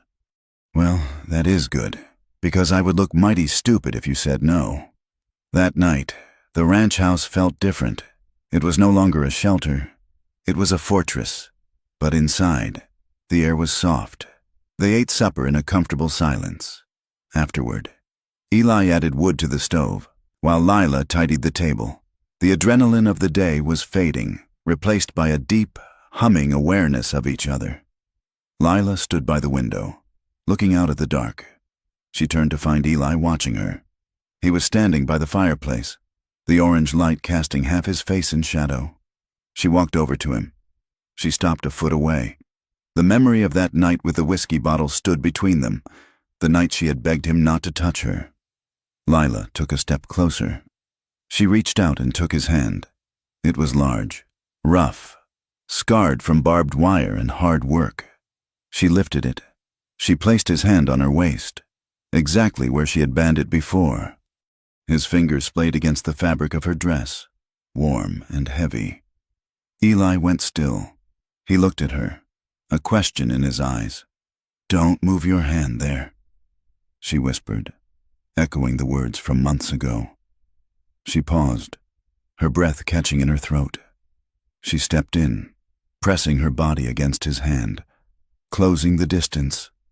"Move it," she whispered, her voice fierce and trembling. "Move it only as far as you can and still look me in the eye." Eli let out a ragged breath. He looked into her eyes, those wary, beautiful eyes that were finally trusting him. "Lila," he groaned. He moved his hand. He slid it up the curve of her waist, over her ribs, his thumb tracing the line of her spine. He didn't look away. He held her gaze, letting her see the desire, the worship, the restraint. He pulled her against him. Her dress slipped off one shoulder. He bent his head and pressed a kiss to the hollow of her collarbone, a spot that pulsed with her heartbeat. Lila sighed, a sound of pure release. She guided his other hand to her neck, tangling her fingers in his hair. There was no rush. There was no desperate grappling. It was a slow, deliberate exploration. Every touch was a question. Every sigh was an answer. They moved to the bed, the one she had slept in alone for months. He undressed her as if she were made of glass, pausing to kiss the bruises that had long since faded but still lingered in her memory. When they finally came together, the wind was rattling the windows, trying to get in, but it couldn't touch them. They clung to each other, skin against skin, a shield against the world verdict. It wasn't just passion, it was a claiming. He was hers, she was his, and the rest of the world could burn for all they cared. The morning brought reality back with the harsh light of dawn. Eli woke first. He lay for a moment, listening to Lila's steady breathing beside him. He felt a fierce swell of protectiveness that almost choked him. But he also felt the dread. He got up and dressed quietly. He went outside to check the herd. The wind was cold. He walked down to the stream, checking the water levels. That was where he found it. A calf, one of the new ones. A little white-faced heifer was lying in the mud near the crossing. Its throat had been cut. Eli stood over the small carcass. It hadn't been a coyote. The cut was clean, made with a sharp knife, and next to the calf, a section of his fence had been cut. Not just the wire snipped, but the posts dug up and dragged away. The cattle that had been in that pasture were gone, scattered into the hills. Eli stared at the blood on the grass. It was bright red against the green. It was a message. Kincaid wasn't going to sue him. He wasn't going to lecture him. He was going to bleed him dry. Eli walked back to the house, his face set in stone. Lila was awake. She was making coffee, wearing one of his shirts over her chemise. She looked soft, happy. When she saw his face, the smile died. "What is it?" she asked. Eli sat down at the table. He put his head in his hands. They cut the fence, and they killed a calf. Lila went very still. She knew what that meant. It wasn't about the calf. It was a promise of what would happen to them. She walked over to him. She put a hand on his shoulder. "I have to go." "Eli." He looked up, his eyes snapping with sudden fury. "Don't you start that again. I am serious," she said, her voice shaking. "He will not stop. He will kill your stock. He will burn your barn. He might kill you. If I leave, if I disappear, he will lose interest. And go where?" Eli stood up, knocking the chair back. "To a brothel, to a grave. I will survive," she said. "I always survive. Survival is not enough." Eli grabbed her shoulders. He wasn't gentle this time. He was desperate. "I did the unthinkable yesterday. Lila, I stood up in front of God and everyone and claimed you. I put my name next to yours. You do not get to walk away from that. You are a rancher." "Eli," she cried, "you need this land. You need this herd. The West eats men like you alive when they stand up to men like Kincaid. Let him try to eat me." Eli snarled. He pulled her close, burying his face in her neck. He was shaking. "I have lost a wife. I have lost a son. I have buried everything I ever loved on that hill. I am not burying you, and I am not letting you run." Lila held him. She felt the terror in him, the sheer refusal to accept another loss. "Okay," she whispered into his chest. "Okay, I will stay." She looked over his shoulder at the window. The sun was shining on the green grass, but all she could see was the shadow of the brick house on the hill, growing longer and darker with every passing hour. "We stay," she said, "and we fight." The fragile peace at the Carter Ranch lasted exactly 4 days. It shattered on a Thursday morning when the sun was high and brutal, bleaching the color out of the new grass. Eli was in the barn, sharpening a scythe, the rhythmic shh of the stone against steel filling the quiet. Lila was in the garden, knees in the dirt, thinning the rows of early seedlings. The dogs did not bark this time. The rider who approached came slowly, his horse walking with a heavy, plodding gait that suggested a long journey. Eli stepped out of the barn, shielding his eyes. He saw the badge before he saw the face. It was a star of dull tin pinned to a dusty vest. The rider was Marshal Silas Thorne, a man with a reputation that spanned the territory. He was not a hired gun like Vane. He was the law, and he carried it like a heavy stone around his neck. Eli walked to the gate, the scythe still in his hand. Lila stood up in the garden, wiping her hands on her apron, her face going pale. "Marshal," Eli said, nodding once. "Mr. Carter," Thorne replied. He did not smile. He pulled a folded paper from his saddlebag. "I have business here." He looked past Eli to the woman standing among the green shoots. "Lila Moore," he said. Lila took a step forward, her chin trembling but held high. "I am she." Thorne swung down from his saddle. He was a big man, moving with the stiffness of old injuries. He unfolded the paper. "I have a warrant for your arrest. Miss Moore, issued out of Miles City. The charges are murder in the 2nd degree, grand larceny, and abandonment of contract." The words hung in the hot air, heavy and suffocating. "Murder," Eli said, his voice low. "That was self-defense, and the theft is a lie." Thorne looked at Eli with tired eyes. "I do not judge the facts. Mr. Carter, I just execute the writ. The affidavit is signed by Mr. Amos Kincaid and countersigned by Reverend Hale of this parish." Attesting to her character and flight, he reached for the cuffs at his belt. "You will have to come with me, Miss—" Eli stepped between them. "You are not putting chains on her." Thorn's hand hovered near his gun. "Do not make this hard. Eli, I have 2 deputies waiting down at the creek. We are going to town. She goes upright, or she goes slung over a saddle. That is your choice."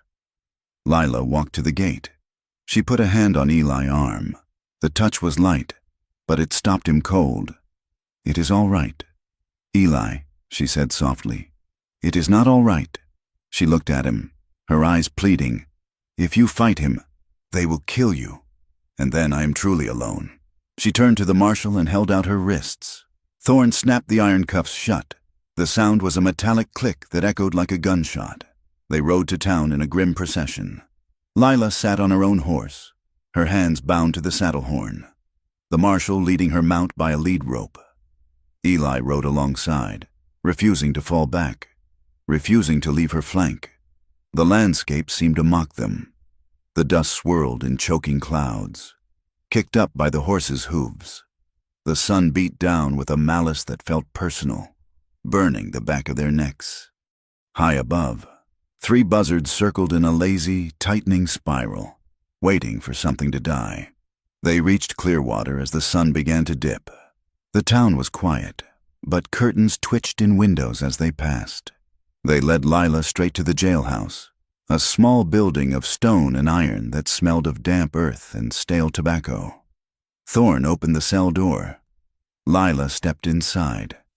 She turned to look at Eli one last time before the bars clattered shut. Her face was a mask of terrified composure. "I will get you out," Eli said, gripping the cold iron bars. "I promise you. Go home. Eli," she whispered. "Please." He did not go home. The jail cell was dark, illuminated only by a sliver of light from the corridor. Lila sat on the narrow cot, pulling her knees to her chest. The smell of the place, unwashed bodies, fear, and damp stone pressed in on her. This was it. The nightmare she had outrun for a year had finally caught her. She closed her eyes and saw the faces. Kincaid, smiling his thin, shark smile. Hale, pointing a finger of judgment. The man in the room, his breath smelling of onions and gin, the weight of him crushing her breath away. The lock to the outer door clicked. Eli walked in. He carried a tin plate of food from the hotel restaurant, steak and potatoes. Not jail slop. He slid it through the slot. "Eat," he said. Lila looked at the food. Her stomach turned. "I cannot—" "You have to keep your strength up," Eli said. "The circuit judge arrives on Thursday. That gives us 2 days. Lila stood up and walked to the bars. Her hands, free of the chains now but still aching, wrapped around the metal. "Eli, listen to me. I am listening. You have to let this go." Eli frowned, his brow furrowing in the dim light. "What are you talking about?" "Look at where we are," she said, her voice rising with hysteria. "I am in a cage. The whole town is against me. Kincaid has money, and Hale has God. You cannot win this." "I do not care about the odds," Eli said. "I care about you," she cried. "If you stand with me, they will destroy you. You will lose the ranch.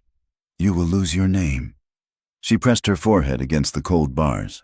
"Forget me, Eli, please. Sell the ranch. Move west. Find a clean wife. A woman who does not come with warrants and blood on her hands. Find someone who can give you children without the whole town whispering that they are the spawn of a whore." Eli reached through the bars. He took her face in his rough hands, forcing her to look at him. "I do not want a clean wife," he said, his voice rough with emotion. "I want you, but I am ruined," she sobbed. "You are not ruined," he said fierce. "You are scarred. There is a difference, and I am not going anywhere."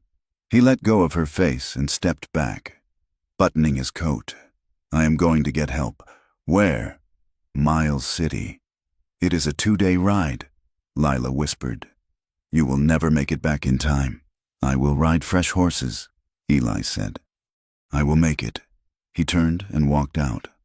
Lila listened to his boots on the floorboards, the sound of her only hope walking away into the night. Eli rode like a man possessed. He swapped horses at the relay station, paying double for the fresh mount without haggling. He slept in the saddle, dozing in 10-minute bursts while the horse kept moving. He reached Miles City at dawn on the second day. It was a sprawling, dirty town, bigger than Clearwater, smelling of coal smoke and money. He went straight to the Golden Garter. It was closed at this hour. The chairs upturned on the tables, the floor sweeping being done by a boy with a broom. Eli pushed past the boy and found the barkeep counting inventory. "I am looking for a woman named Clara," Eli said. The barkeep didn't look up. "Clara, she worked here a year ago. Friend of a girl named Ruby." The barkeep stopped counting. He looked Eli up and down. "You a lawman?" "No, I am the man who is going to stop a hanging." The barkeep hesitated, then jerked his thumb toward the back. "She is in the boarding house across the alley. Room 4. Eli found her. Clara was a woman with hair dyed a harsh yellow and eyes that had seen too much of the world. She opened the door in her dressing gown, looking suspicious. "I am looking for Ruby," Eli said. Clara's face softened instantly. "Is she alive?" "She is alive, but she is in jail. They are trying her for murder." Clara let him in. She sat on the edge of her unmade bed and listened as Eli told the story. When he finished, she lit a cigarette, her hands shaking slightly. "They said she stole money." Eli said, "Kincaid claims she took $500. She never took a dime." Clara said, blowing smoke at the ceiling. "She ran with the clothes on her back and $10 in tips she had hidden in her shoe, and the man she shot." Clara looked at Eli. Her eyes were hard. "His name was Daggett. He was a breaker for the mining company. Big man. Mean. Kincaid gave him the key. I saw him do it. I saw him hand Daggett the key to Ruby Room and laugh. He said, 'Go break the filly.'" "Will you say that to a judge?" Eli asked. Clara laughed bitterly. "Who is going to believe a dance hall girl over a cattle baron? A man who wants to know the truth," Eli said. Clara looked at him. She saw the desperation in his face, and the love. "It is a long ride," she said. "I have a wagon waiting." Eli said, "We leave now." The trial was held in the saloon of the Drover Rest because the courthouse was being painted and the jail was too small. The irony was lost on no one. The room was packed. It was hot, the air thick with the smell of unwashed bodies, whiskey, and anticipation. Men stood 3 deep at the bar, drinking as if they were at a theater. Women sat on the chairs arranged near the front, whispering behind lace handkerchiefs. Judge Vance sat behind a table that had been scrubbed clean of beer rings.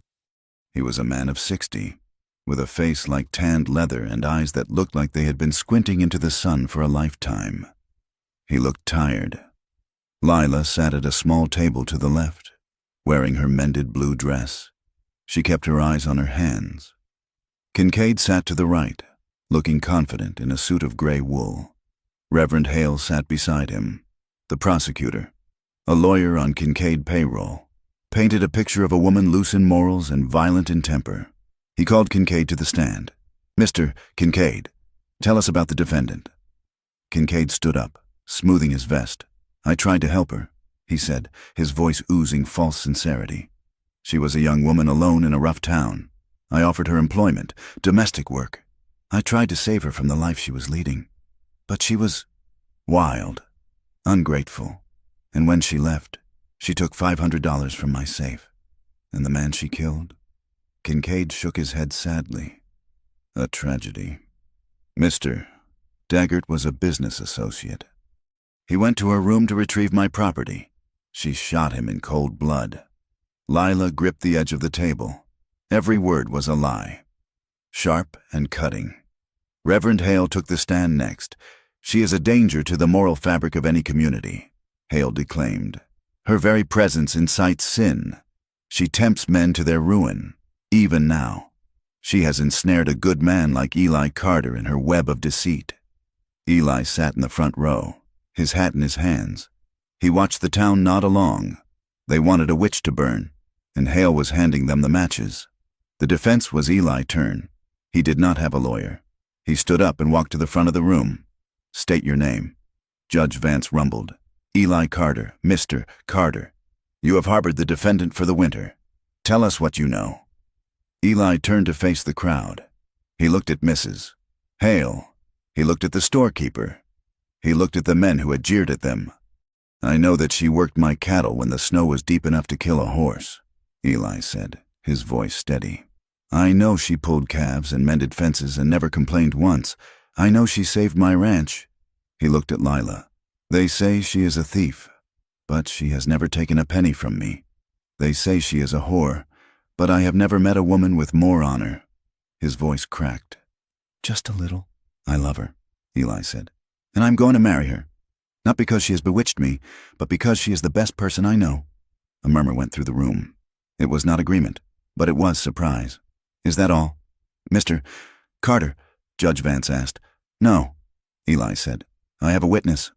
He pointed to the back of the room. The doors swung open. Clara walked in. She was wearing a traveling dress Eli had bought her, dusty from the road. She looked nervous, but she walked with her head high. The room went silent. Kincaid's eyes narrowed. Clara took the stand. She refused the Bible, saying she didn't want to burn it. Tell us about the night of November 12th, Eli said. Clara took a deep breath. She looked straight at Kincaid. I was in the hall. I saw Amos Kincaid give the key to room 3 to Mike Daggett. I heard him say, "Go break her." The crowd gasped. Kincaid stood up. This woman is a liar and a prostitute. She cannot testify. Sit down, Mr. Kincaid, Judge Vance barked. Continue. The judge said to Clara, I heard the screaming. Clara said, I ran to the door. Daggett was on top of her. He was tearing her clothes. He had a knife. He cut her arm. I saw the blood. She pointed at Lila. She begged him to stop. She screamed for help. Nobody came, because Kincaid owns the bouncers. She paused. She shot him. Once. He didn't stop. He laughed. So she shot him again. Clara looked at the judge. If she had not shot him, she would be dead, or wishing she was. The room was deadly silent. The narrative had shifted. The fun of the spectacle was gone, replaced by the ugly reality of violence. Judge Vance looked at Lila. Miss Moore, do you have anything to say? Lila stood up. Her legs were shaking, but she forced them to hold her. I did it, she said. Her voice was quiet, but it carried in the silence. I worked in the dance hall. I wore the dresses. I danced with the men. She looked at Mrs. Hale. I know what you think of me, but I wanted to live. Is that a crime? To want to live? She turned to Kincaid. I did not steal your money. I stole my life back, and I will not apologize for surviving. She sat down. Judge Vance rubbed his temples. He looked at Kincaid, who was fuming. He looked at Eli, who was standing like a sentinel beside Lila. He picked up his gavel, a heavy wooden mallet. This court finds the testimony regarding the theft to be hearsay and insufficient. Charge dismissed. He paused. Regarding the death of Michael Daggett, it appears to this court that the defendant was under extreme duress. The law allows a person to defend their life. He banged the gavel. Not guilty by reason of self-defense. The room erupted. Kincaid slammed his hand on the table. However, Judge Vance shouted over the noise. Miss Moore, you have caused a great deal of trouble. You are a disruption. If you appear before this court again, for so much as a jaywalking charge, I will lock you up and throw away the key. Do you understand? I understand, Lila whispered. Case closed. Eli grabbed Lila's hand. He pulled her through the crowd, shielding her with his body as Kincaid shouted threats about appeals and corruption. They burst out into the late afternoon sun. It wasn't a triumph. It was an escape. They did not stay in town to celebrate. They rode hard for the ranch, the sense of danger prickling at the back of Eli's neck. The sun went down, turning the sky a bruised purple. The wind picked up, hot and dry, coming from the south. They were 5 miles from the ranch when they smelled it. Smoke. It wasn't the smell of a campfire. It was the smell of disaster. Eli spurred his horse. Lila followed, her heart hammering in her throat. They crested the final ridge and pulled up short. The southern pasture was glowing. A line of fire, bright orange in the dusk, was eating its way through the dry grass. It was moving fast, pushed by the wind, heading straight for the house. Kincaid. Eli spat. He didn't need proof. He knew. They rode down the slope, galloping into the chaos. The heat hit them like a physical wall. The cattle were screaming, running blindly in the smoke. "Get the shovels," Eli shouted. They fought the fire for hours. It was a battle against a dragon. They used shovels to throw dirt on the flames. They soaked blankets in the horse trough and beat at the burning grass until their arms felt like they would fall off. The smoke was blinding. Lila coughed until she retched, her eyes streaming tears that cut tracks through the soot on her face. The fire jumped the creek bed. It was heading for the draw, a narrow ravine filled with dry brush. If it caught there, it would funnel straight to the house. Lila ran toward the draw, dragging a wet blanket. "Lila! No!" Eli screamed. She didn't hear him over the roar of the fire. She scrambled down the bank, beating at the flames that were licking at the sagebrush. The wind shifted. A wall of fire flared up behind her, cutting off her retreat. The draw became a chimney, sucking the heat and flame upward. Lila turned and saw the wall of orange. She froze. There was nowhere to go. "Lila!" Eli appeared at the top of the bank. He didn't hesitate. He jumped, sliding down the loose dirt, right into the inferno. He grabbed her by the waist. He threw the wet blanket over both of their heads. "Run!" he roared.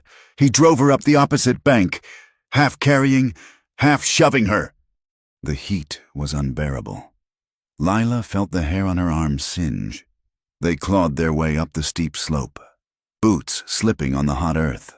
They tumbled over the edge onto the flat ground, rolling away from the lip of the ravine just as the brush below exploded into a tower of flame 50 feet high. They lay there in the dirt, gasping for air, coughing up black phlegm. Eli's arm was burned, the sleeve of his shirt gone. Lila's dress was scorched, but they were alive. The wind died down an hour before dawn. The fire, having consumed the fuel in the draw, burned itself out against the rocky slope of the foothills. The sun rose on a blackened world. Eli and Lila stood on the porch of the ranch house. They were covered in soot, their eyes red-rimmed and hollow. The southern pasture was gone, a vast sheet of black ash.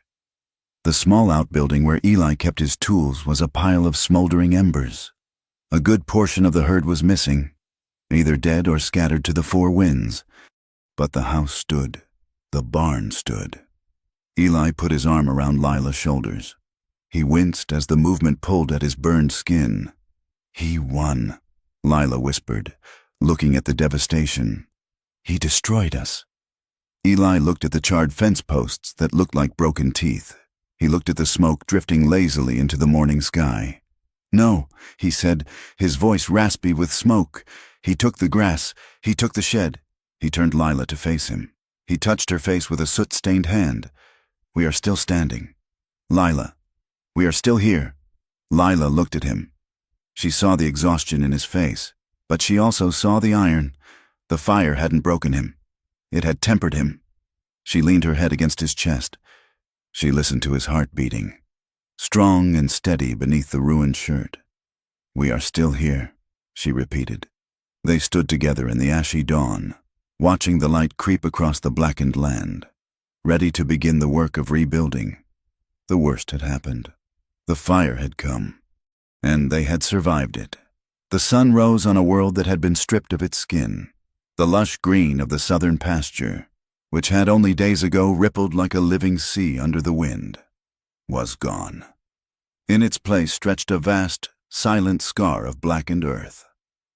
Eli Carter stood on the porch, gripping the rough wood of the railing until a splinter dug into his palm. He did not feel the pain. He felt only the hollow ache in his chest that mirrored the landscape before him.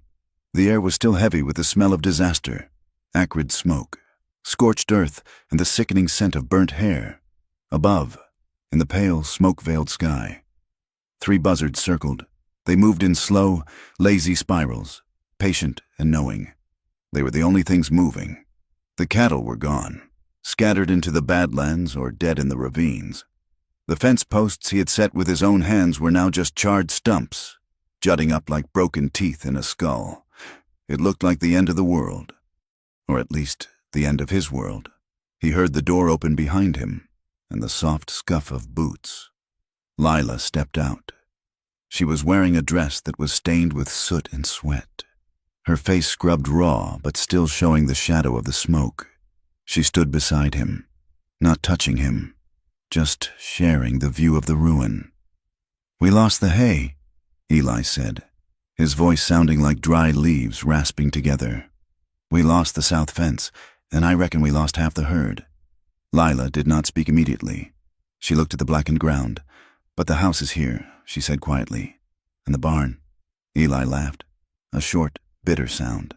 "A house does not feed cattle, Lila, and a barn does not pay the mortgage. Without the herd, without the grass, we are just watching the clock run out." A rider appeared on the road. It was not a surprise. The vultures were circling, and the biggest one of all had come to pick the bones. Amos Kincaid rode a sorrel gelding that shone like a new copper penny.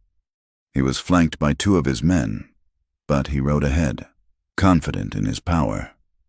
He stopped at the gate, looking over the devastation with a face that showed no pleasure, but no pity either. It was simply business. He rode up to the porch. He did not dismount. A hard run of luck. "Carter," Kincaid said, adjusting his leather gloves. Eli looked up at him.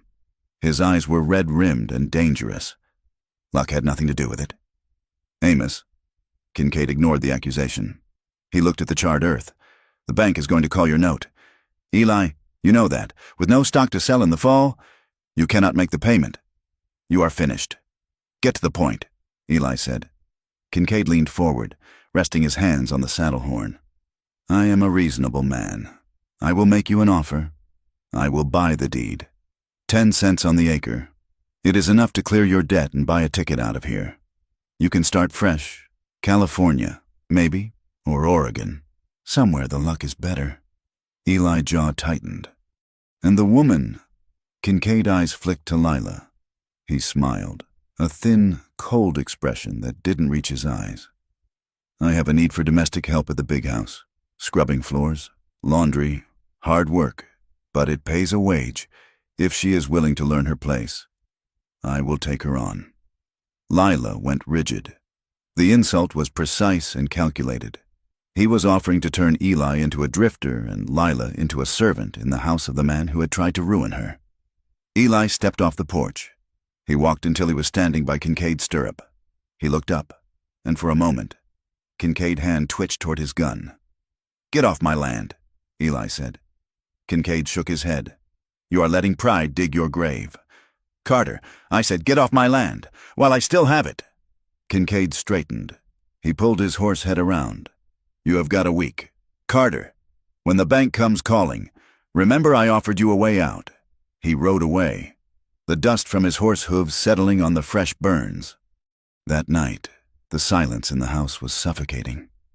Eli sat at the table, staring at a ledger that made no sense anymore. The numbers swam before his eyes. Debts, interest, feed costs. There was no way to make the math work. He stood up and walked out into the dark. The smell of smoke was stronger at night, cooling and settling into the valley floor. He walked up the hill behind the house, his boots crunching on the dry grass that the fire had missed. He stopped at the stone enclosure. The 2 wooden crosses were stark against the starlit sky. Sarah and the boy. He took off his hat and ran a hand through his hair. "Is it me?" he whispered to the stones. "Am I the curse?" He looked down at the darkened ranch house. He thought of Lila inside. He thought of the fire. He thought of the way the town looked at them. Maybe he was just a man who attracted tragedy. Maybe loving him was a death sentence. He heard a step behind him. Lila was standing there, wrapped in her shawl. She looked like a ghost in the moonlight. "You are thinking about taking it," she said. Eli turned to face her. "Taking what? The offer? You are thinking that 10 cents an acre is better than nothing. You are thinking that if you sell, you can save me from starving." Eli looked back at the graves. "I cannot fight the wind. Lila, I cannot fight the fire. And I cannot fight a bank." Maybe he is right. Maybe we are finished." Lila walked closer. She stopped a few feet away. "You mean I am finished? You are thinking you can send me to work for him, or send me away, and you will drift. I'm thinking that I have destroyed everything I touch, Eli said, his voice breaking. Sarah, the boy, the ranch, and now you. If I had sent you away in the winter, you would be safe somewhere. You would not be standing in ashes. Lila looked at him. She saw the guilt that was eating him alive. It was the same guilt that had kept him alone for 2 years. She turned and walked back down the hill. Lila, Eli called. She did not stop. Eli followed her. She went straight to the barn. The air inside was warm, smelling of horses and the faint, lingering scent of the fire. The loft was dark. Lila went to the stall where her horse was kept. She grabbed her saddle from the rail. She was struggling with the weight of it, her movements jerky and angry. "What are you doing?" Eli asked, stepping into the barn light. "I am leaving," she said. She threw the saddle onto the horseback. "I am doing it for you, since you are too stubborn to admit that I am the anchor around your neck." Eli grabbed the saddle horn, stopping her from tightening the cinch. "Stop it! Let go! Eli!" She shoved at his chest. "Let go! You want to save me? Fine, I am saving you. Kincaid hates me. Hale hates me. If I am gone, they will leave you alone. You can rebuild. You can find a nice, clean woman from town who does not bring fire down on your head." She was crying now, tears cutting tracks through the soot on her cheeks. "I am just a saloon girl. Eli, that is all I will ever be to them. And as long as I am here, you are dirt." Eli grabbed her shoulders. He spun her around and slammed her back against the stall door. Not hard enough to hurt, but hard enough to stop her. He was breathing hard, his face inches from hers. "You think that is what this is about? You think I care what Hale thinks?" "Yes," she screamed back. "You should. You are a good man. Eli, you belong in the light, and I am dragging you into the dark." Eli stared at her. He saw the terror in her eyes. Not terror of him, but terror of being the thing that destroyed him. She loved him enough to leave. She loved him enough to walk back out into the cold and disappear, just to give him a chance at a normal life. And in that moment, Eli realized the truth. The sin wasn't loving her. The sin wasn't the fire or the debt or the judgment of the town. The sin would be letting her go. The sin would be choosing safety over the only thing that made the struggle worth it. He let go of her shoulders. He took a step back. His hands were shaking. "If you leave," he said, his voice low and steady, "then Kincaid wins." Lila froze. "If you leave," Eli continued, "then Hale is right. He said you were a curse. He said you were flighty and immoral. If you run now, you prove him right. You prove that a reputation is worth more than a life." He looked at his hands. "I lost Sarah to a fever I could not fight. I lost my son to a winter I could not stop. But this is a choice." He looked up at her. "I am not afraid of the fire. Lila, I am not afraid of the bank. I am afraid of waking up in this house alone again. I am afraid of the silence." Lila stared at him. She let out a shuddering breath. "But we have nothing. Eli, the land is black. The money is gone. We have the land," Eli said. "The grass will grow back. It always does." He reached out and took her hand. His thumb brushed over her knuckles. Rough skin against rough skin. "Marry me," he said. Lila blinked. "We are engaged. You told the town." "No," Eli interrupted. "I am not talking about an announcement to shut up the neighbors. I am not talking about a shield." He squeezed her hand. "I am asking you to be my wife. For real, in front of a preacher, with a ring. I want to wake up beside you every morning. I want to build this fence again with you holding the wire. I want to fight Kincaid and the bank and the devil himself. But I want to do it with you." He took a breath. "I love you, Lila. Not because I saved you, but because you saved me." Lila looked at him. She searched his face for any sign of hesitation, any sign of charity. She found only the raw, terrifying honesty of a man who had staked his life on her. Her defenses, the walls she had built since she was 16 years old, crumbled. "Okay," she whispered. "Okay." "Yes," she said, her voice stronger. "Yes, I will marry you." Eli let out a breath that sounded like a sob. He pulled her into his arms, burying his face in her hair. They stood there in the dim barn, surrounded by the smell of smoke and horses, holding on to each other as if the world were trying to spin them apart. They did not wait for the church to be rebuilt. They did not wait for the town to forgive them.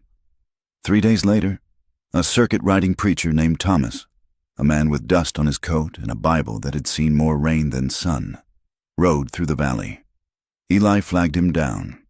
They stood on the front porch of the ranch house, the charred pasture stretched out in front of them, a black canvas waiting for paint. Lila wore her blue wool dress, washed and mended, but the scorch marks from the fire were still visible on the hem. She didn't care. She wore them like medals. She had braided wildflowers into her hair, bluebells and Indian paintbrush that had survived near the creek. Eli wore his Sunday shirt, the one that was tight in the shoulders. He had shaved, his face pale where the beard had been, his jaw set with a quiet determination. The witnesses were 2 ranch hands from the neighboring spread, men who didn't care about politics, only that Eli was a straight shooter who paid his debts.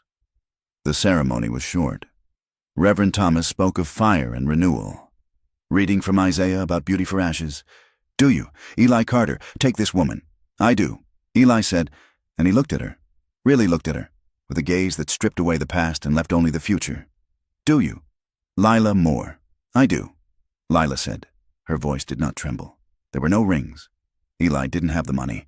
Instead, he took a piece of leather cord and tied it around her wrist. "I will replace it with gold when the herd comes back," he promised.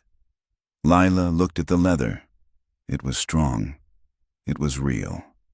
"I like this better," she said. They did not kiss like polite society. Eli took her face in his hands and kissed her with a hunger that spoke of near misses and second chances.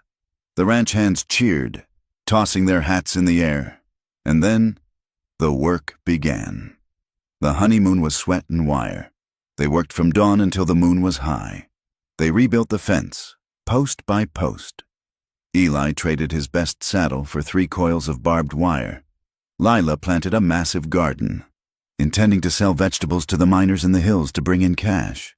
They went to the bank together.